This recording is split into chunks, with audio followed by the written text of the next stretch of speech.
Item ಯಾವುದೇ ಇರಲಿ try ಮಾಡಿ ಆಚಿ ಚಿಕನ್ ಮಸಾಲಾ. ವಿವಾಹಿತ ಜೋಡಿ ಅಕ್ರಮ ಸಂಬಂಧ ಕೊಲೆಯಲ್ಲಿ ಅಂತ್ಯವಾಗಿದೆ. ತನ್ನ ಸಂಗಾತಿಗೆ ವಿಷವಿಟ್ಟಿದ್ದಾನೆ ಕೊಲೆ ಮಾಡಿದ ಆ ಕೊಲೆಗಡುಕ. ಹುಬ್ಬಳ್ಳಿಯ ಬೆಂಡಿಗೇರಿ ಪೊಲೀಸ್ ಠಾಣಾ ವ್ಯಾಪ್ತಿಯಲ್ಲಿ ನಡೆದಿರುವಂತಹ ಘಟನೆ ಇದು. ಶ್ಯಾಮಸುಂದರ ಬಾದಾಮಿ, ಹಸೀನಾ ಬೇಗಂ ಅಕ್ರಮ ಸಂಬಂಧವನ್ನು ಹೊಂದಿಸಿರ್ತಾರೆ. ಇನ್ನು ಹಸೀನಾ ಸಾವಿಗೆ ನ್ಯಾಯಕ್ಕಾಗಿ ಗಂಡ ರಫೀಕ್ ಹಾಗೂ ಮಕ್ಕಳು ಆಗ್ರಹಿಸ್ತಾ ಇದ್ದಾರೆ. ಇನ್ನು ಶ್ಯಾಮಸುಂದರ ಬಾದಾಮಿಗೆ ಖಾಕಿ ಶೋಧವನ್ನು ನಡೆಸಿದೆ. ನೋಡಿ, ಅಕ್ರಮ ಸಂಬಂಧ ಹೇಗೆ ಕೊಲೆಯಲ್ಲಿ ಅಂತ್ಯವಾಗಿದೆ ಅನ್ನೋದನ್ನು ಈ ಒಂದು ಘಟನೆಯಿಂದ ನಾವು ತಿಳ್ಕೊಳ್ಬಹುದು. ವಿವಾಹಿತ ಜೋಡಿ ಅಕ್ರಮ ಸಂಬಂಧ ಕೊಲೆಯಲ್ಲಿ ಅಂತ್ಯವಾಗಿದೆ. ತನ್ನ ಸಂಗಾತಿಗೇ ವಿಷವಿಟ್ಟಿದ್ದಾನೆ ಆ ಕೊಲೆಗಡುಕ. ಹುಬ್ಬಳ್ಳಿಯ ಬೆಂಡಿಗೇರಿ ಪೊಲೀಸ್ ಠಾಣಾ ವ್ಯಾಪ್ತಿಯಲ್ಲಾಗಿರುವಂಥ ಘಟನೆ ಇದು. ಶ್ಯಾಮಸುಂದರ್ ಬಾದಾಮಿ ಹಾಗೂ ಹಸೀನಾ ಬೇಗಂ ನಡುವೆ ಅಕ್ರಮ ಸಂಬಂಧ ಇರುತ್ತೆ.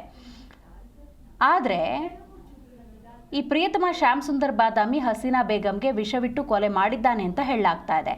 ಈಗ ಹಸೀನಾ ಸಾವಿಗಾಗಿ ನ್ಯಾಯ ಸಿಗಬೇಕು ಅನ್ನುವಂಥ ನಿಟ್ಟಿನಲ್ಲಿ ಹಸೀನಾ ಗಂಡ ರಫೀಕ್ ಹಾಗೂ ಹಸೀನಾ ಮಕ್ಕಳು ಆಗ್ರಹಿಸ್ತಾ ಇದ್ದಾರೆ. ಇನ್ನು ಶ್ಯಾಮಸುಂದರ್ ಬಾದಾಮಿ ಸದ್ಯ ಪರಾರಿ, ಆತನಿಗಾಗಿ ಶೋಧ ಮುಂದುವರೆದಿದೆ. ಇಬ್ಬರು ಮಕ್ಕಳೊಂದಿಗೆ 5 ವರ್ಷದಿಂದ ಹುಬ್ಬಳ್ಳಿಯಲ್ಲಿ ಕೆಲಸ ಮಾಡಿಕೊಂಡಿರ್ತಾಳೆ ಈ ಹಸೀನಾ ಬೇಗಂ.